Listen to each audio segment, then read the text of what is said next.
ambiente, en primer lugar, de división de funciones, como es propio del Estado de Derecho. Un ambiente donde haya subordinación de la autoridad o del Estado al derecho, donde no haya respeto de los derechos de las personas, responsabilidad pública, no puede hablarse del contencioso administrativo ni de ningún sistema de garantías. Es decir, el contencioso administrativo es posible a partir de la inauguración del Estado de Derecho, que puede tener una cierta fecha de referencia, cuando cae el absolutismo en la vieja Europa y empieza a promoverse las ideas de la libertad, de la igualdad, de la solidaridad. Me refiero concretamente a los movimientos que reivindicaron la subordinación del monarca al orden jurídico y reivindicaron también la existencia de derechos. Revolución Francesa, 1789, la toma de la Bastilla, con todo el movimiento que está alrededor, y la independencia de los Estados Unidos, el Bill of Rights, que también es un antecedente de una posibilidad de exigir a la autoridad que se someta a reglas de conducta y además que cumpla obligaciones respecto de los derechos de las personas. Pues en fin, no hay contencioso administrativo si no hay Estado de Derecho. ¿Sí? El presupuesto del contencioso es ese.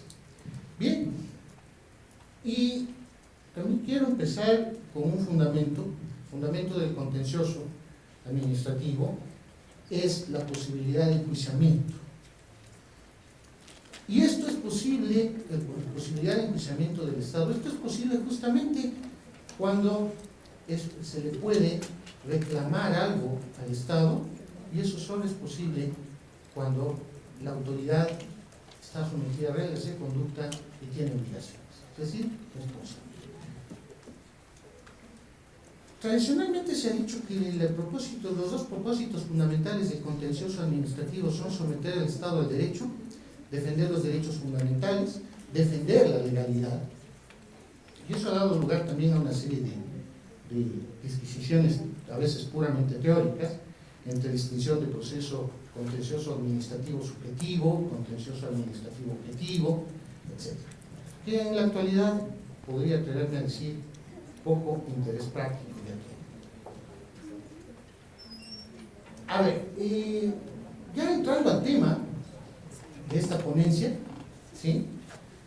Les decía que el antecedente más inmediato del contencioso administrativo, ¿sí?, en nuestro país es la Ley de la Jurisdicción Contenciosa Administrativa de 1968, ¿sí?, que es lo que está derogada apenas entró en vigencia el COGEP. ¿Qué características tiene esto para poder hacer una comparación con el régimen actual? Es una ley con una fuerte influencia de la ley española, de una ley de la Jurisdicción Contenciosa Administrativa Española de 1956, ¿sí?, que a su vez tiene una serie de antecedentes que se remontan a la ley Santa María de Paredes de 1888 con algunas reformas, ¿sí? Nuestra ley de 1956, de 1968, recientemente derogada, se basa, se inspira en esa ley española del 56, que también actualmente está derogada por la ley 29/1998, el 13 de julio, reguladora de la Jurisdicción Contenciosa Administrativa en España. Es decir, ya es una ley que dejó de regir como una nueva ley en España. Nosotros recién estamos tratando estamos haciendo algo por reformar el contencioso con el COGEP, lastimosamente sin éxito, ¿sí? Nuestro país no ha avanzado, como sí lo han hecho otras legislaciones, en lo que es la tutela de los administrados.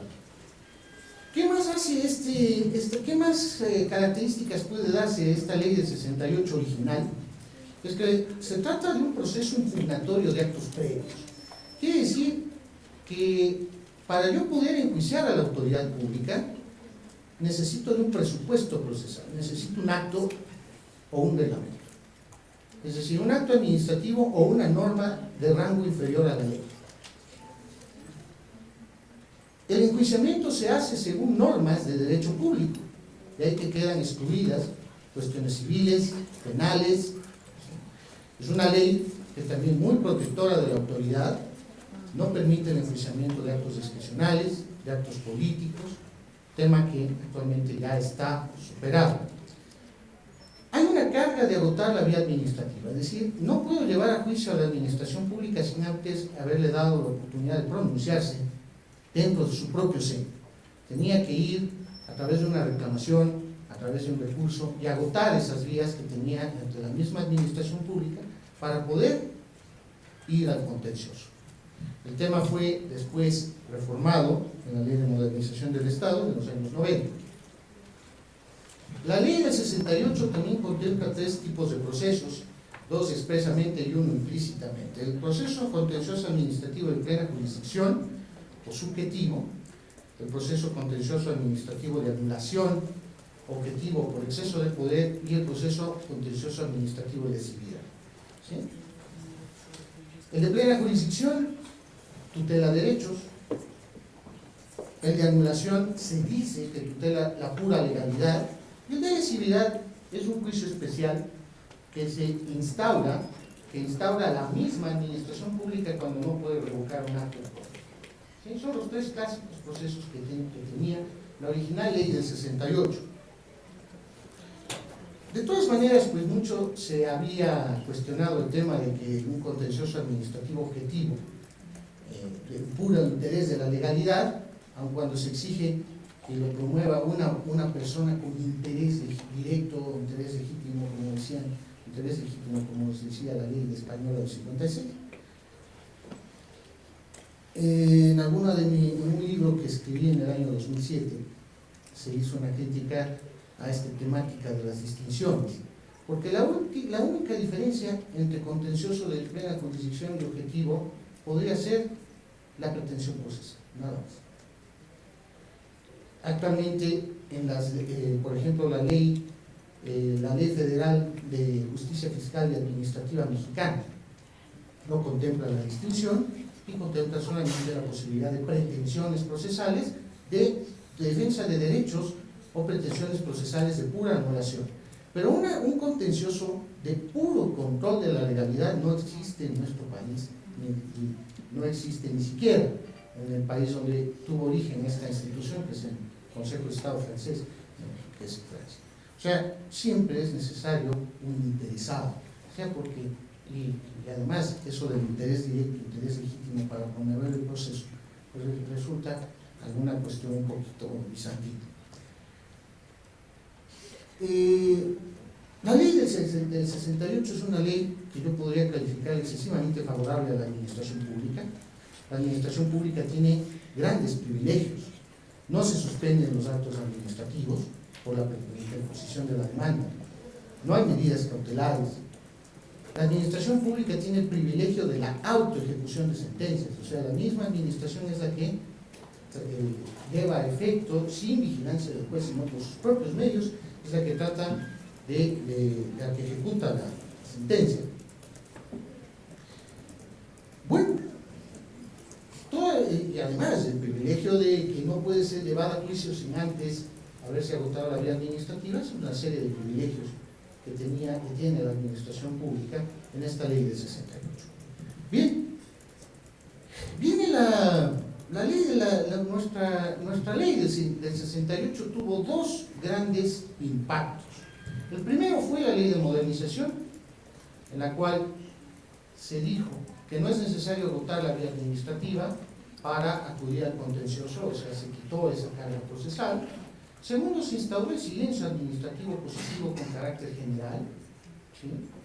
Y tercero, el proceso contencioso administrativo, ya, al menos según el artículo 31, si no me equivoco, 38, de la ley de modernización, ya procede incluso contra hechos y no solo contra actos, de tal manera que ya un poco se pone en cuestionamiento ese carácter impugnatorio de actos jurídicos previos. Un impacto importante de la ley de modernización, pero recuerda mucho al pasaje del Evangelio de que no cabe poner vino nuevo en odres viejos, ni un remiendo nuevo en un vestido viejo, porque se rasga o se rompen los rubros. ¿Qué es lo que pasó? El legislador simplemente creyó que con poner 2 o 3 cláusulas en una ley bastaba, pero no armonizó la ley de modernización con la ley de la jurisdicción contencioso administrativa. Uno de los grandes problemas fue el silencio administrativo, no se sabía cómo ejecutar. De ahí que la Corte Suprema, en ese entonces, haya tenido que inventarse un proceso de ejecución que no estaba previsto en la ley original del 68, con una serie de problemáticas porque nadie sabía cómo hacer ejecutar eso del silencio administrativo positivo, eso de que yo ganaba algo que antes no tenía. No había un contencioso de ejecución y se inventó la salida, la Corte Suprema. Hubo también el tema de que si el proceso, cuando la ley de modernización hablaba que los tribunales de lo contencioso administrativo y fiscal podían conocer de hechos, se había llegado a derogar implícitamente el tema de que se necesitaba se necesitaba un acto jurídico previo para poder instaurar el contencioso y se podía iniciar directamente con una pretensión contra un hecho administrativo. Y eso dividió, por decirlo de alguna manera, dividió a los tribunales. Los tribunales de Quito exigían un acto administrativo y en caso de que había un hecho que perjudicaba a un particular, lo que se tenía que hacer es primero hacer una reclamación previa, provocar que la administración se pronuncie sobre el hecho para poder ir al juicio. Eso decían en Quito, pero en el tribunal de Puerto Viejo admitían directamente pretensiones procesales dirigidas contra hechos. O sea, nuestro legislador no armonizó la ley de la jurisdicción con la ley de modernización. Entonces, hubo además la problemática de los contratos. Pues la ley de modernización decía, o dice, que dentro de la esfera de su competencia los tribunales de lo contencioso administrativo conocerían sobre contratos, actos, reglamentos, hechos. ¿Sí?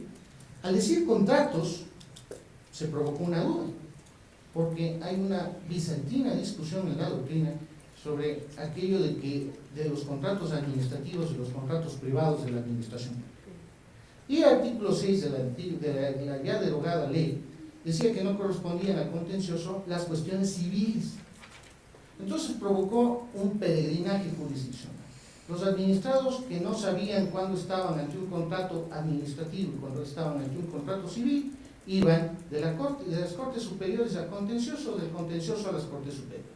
Es decir, después de algunos años de litigar, se declaraba incompetente un tribunal o armaba conflicto de competencia y eso llevó a un galimatías verdaderamente grave.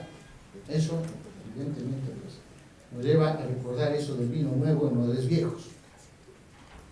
Entonces, los criterios jurisprudenciales fueron resolviendo el tema. Actualmente, pues, el COGEP lo que ha hecho es ya superar esa falta de normativa y recoge ya procedimientos para todas estas innovaciones que se han venido haciendo. Bueno, pues ese es el primer recuento de lo que pasaba en nuestra original ley. ¿Qué pasa ahora?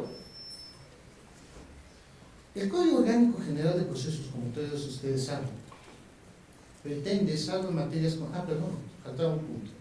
Un segundo impacto que tuvo, muy serio, nuestro contencioso administrativo fue los procesos constitucionales. Miren, los jueces y los abogados, especialmente del sector público, han venido a decir muy comúnmente que a tratar de invocar el artículo 40 y el 42 de la Ley Orgánica de Garantías Jurisdiccionales y Control Constitucional, pidiendo que existe otra vía llamada contencioso administrativo para seguir cualquier impugnación a actos que vulneren sus derechos. El contencioso administrativo, inicialmente, antes del amparo constitucional del 96 y 98, sí tutelaba derechos fundamentales. ¿Por qué? Porque no había amparo, no había protección, ¿sí? No había más remedio que ir al contencioso administrativo. Es decir, sí es una vía, lo que pasa es que no es idónea para tutelar derechos fundamentales. Entonces, la coexistencia del contencioso con el amparo y con la acción de inconstitucionalidad provocó una serie de cortocircuitos en los jueces, ¿sí? ¿Qué pasa ahora con el COGEP? Miren, si saben ustedes que se instaura la oralidad. En primer lugar, ¿qué pasa con la oralidad en el contencioso? Los jueces del Tribunal de lo Contencioso Administrativo, al menos los que son amigos míos y se han atrevido a conversar, dicen que no es posible la oralidad en el contencioso. Yo creo que sí es posible. Que no hay incompatibilidad. Lo que sí hay incompatibilidad, ¿sí?, es en el tema de poner todo en un mismo saco, como si el contencioso fuera cualquier proceso civil, laboral, como dice al inicio del COGEP. El contencioso administrativo, recordemos, no es un proceso cualquiera. Es un proceso donde una de las partes es autoridad pública y ejerce poder. Por tanto, este proceso, uno de los grandes fines del proceso y de las normas de procedimiento es igualar a las partes, es decir, poner en igualdad de condiciones a la autoridad pública y al particular. No es el tema de la oralidad, ni el anuncio de prueba previa, ni nada de eso, lo que hace la diferencia con el contencioso, sino esa necesidad de igualar a la autoridad con el particular frente al juez. ¿Lo consigue el COGEP? Lamentablemente el COGEP, ustedes empiezan a revisar la parte del contencioso y condensa lo que decía la vieja ley de 68. Es decir, actualmente las modernas legislaciones, por ejemplo la española del 98, han dejado de lado ya esas distinciones entre contencioso de plena jurisdicción, contencioso de anulación, y han buscado una mayor tutela del administrado en el contencioso. Nuestra ley ha ignorado los avances y las necesidades de mayor tutela judicial efectiva, y simplemente lo que han hecho es condensar en los artículos del COGEP lo que ya decía la ley de 68. En ese sentido, muy poca innovación. Lo que sí han arreglado es el gran problema del desorden que incorporó la ley de modernización y también las leyes de contratación pública. Han creado procesos especiales, sumarios, para el silencio, para los contratos, etc.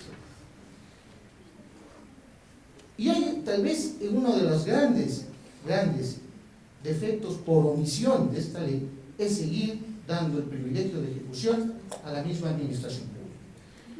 Ese ha sido, aunque no lo crean, la piedra de toque del contencioso. Después de litigar muchos años, se topan las personas con que toca ahora cumplir la sentencia. El proceso se igualará cuando la administración pública deje de tener ciertos privilegios como ese de la autoejecución. ¿Sí? Imagínense ustedes un particular que gana el juicio y que él mismo tiene el privilegio, o un particular que pierde el juicio y él mismo tiene la facultad de ejecutar la sentencia que es adversa. Oiga, eso es una salud a la bandera. De hecho, conozco por alguna investigación que han habido casos de 10 años de demora en ejecutar una sentencia. ¿Por qué? Porque no quiere la administración. Ella es la que puede ejecutar contra sí misma una sentencia. En una legislación moderna como la española o como la italiana, eso no es posible. El juez es el que ejecuta la sentencia en contra de la administración. ¿Por qué? Porque hay igualdad de partes. En el COGEP todavía no existe la igualdad de partes en el contencioso administrativo. Mientras sigan habiendo ciertos privilegios que tiene la administración, como la posibilidad de que el acto administrativo se ejecute, ahora por lo menos hay la posibilidad de cautelares, pero no se ha pensado en que tenemos jueces timoratos. ¿Sí? Dependerá del juez si declara la suspensión de la ejecución de los actos administrativos impugnados. Depende del juez. Debería ponerse un poco de límites a los privilegios de la administración pública en esos aspectos que van en contra del administrado, igualar la situación jurídica de las partes y sobre todo quitar este privilegio que es totalmente inaudito de que la administración pública se autoejecute las sentencias adversas. Son defectos muy serios. Además, lo que es esencia del contencioso, la superación de las distinciones en la legitimación procesal, la superación de distinciones absurdas, no ha sido materia de COGEP. Es decir, aparte de la oralidad, aparte de la posibilidad de medidas cautelares, no se avanza casi nada en el Código Orgánico General de Procesos, en lo que es el contencioso administrativo y en el contencioso tributario. Hay mucho escepticismo y creo que en esta materia prácticamente no habrá mayor avance. ¿Sí? Eso es, en honor al tiempo, lo que podría indicarles. Ya me están sacando la tarjeta. Eso, muchas gracias por su atención.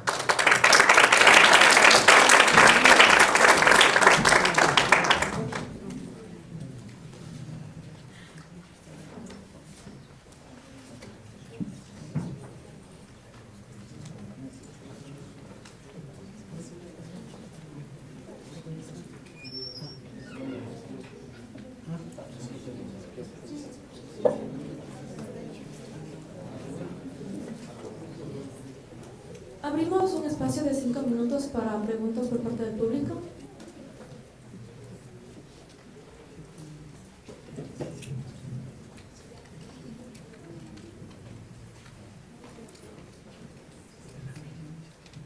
Doctor, lo felicito por su posición. Quería preguntarle, usted decía al principio de su ponencia que usted cree que la oralidad en contencioso administrativo es viable. Sin embargo, le quería preguntar, ¿usted cree que después de esas dos audiencias, como lo dice el procedimiento normal y luego el monitoreo en una sola audiencia, el tribunal de lo contencioso administrativo está preparado como para dictar sentencia en la misma audiencia? Considerando de que normalmente en los procesos administrativos, pues el volumen del proceso es grande. Normalmente la administración pública presenta un cuerpo bastante grande y asimismo bastantes pruebas, sobre todo documentales, el administrado. Entonces, yo no sé qué opina respecto a ese tema de dictar sentencia oral en la misma audiencia. ¿O usted cree que tal vez los jueces lo que van a hacer es diferir la audiencia para revisar algún documento que les quede la duda y luego dictar sentencia en una audiencia nuevamente instalada? No sé cuál sería su opinión. A ver, recuerde usted que las dos audiencias que se prevé, la audiencia preliminar y la audiencia de juicio. A ver, permítame abrir.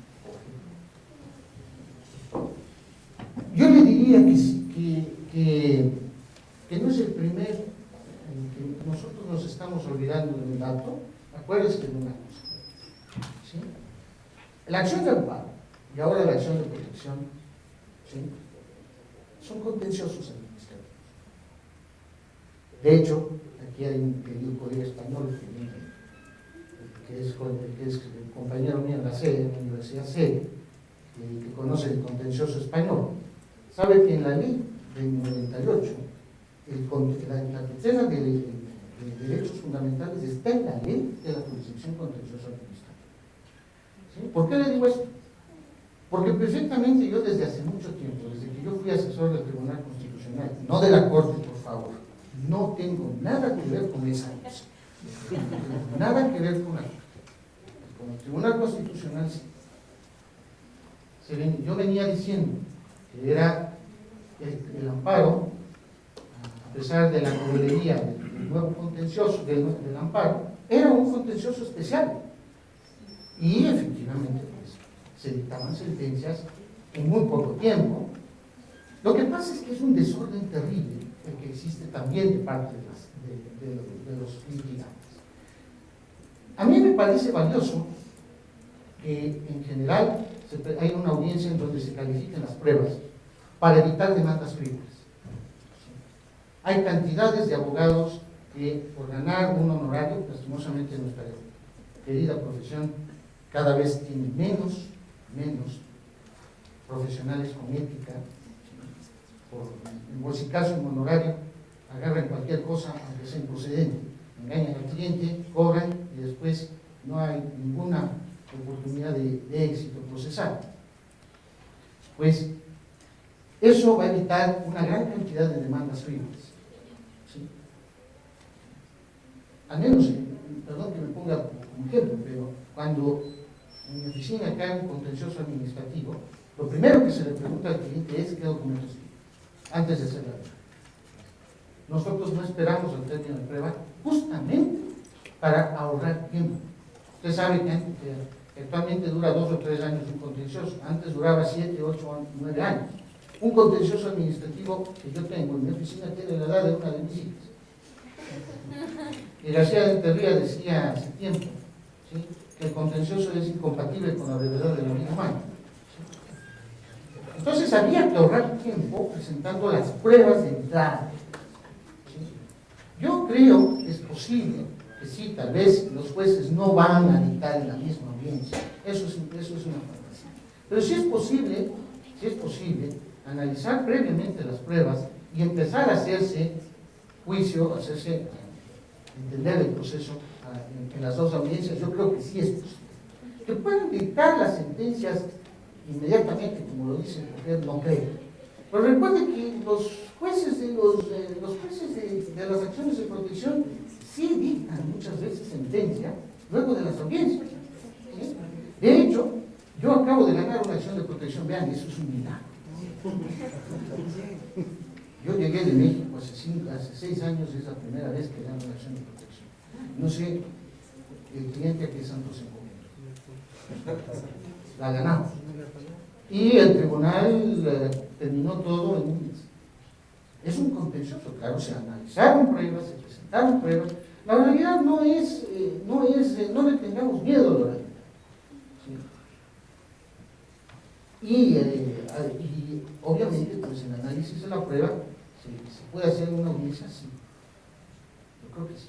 Ha habido ya experiencias donde se ha analizado la prueba, donde ha habido experiencias ya que me permiten decir que es posible.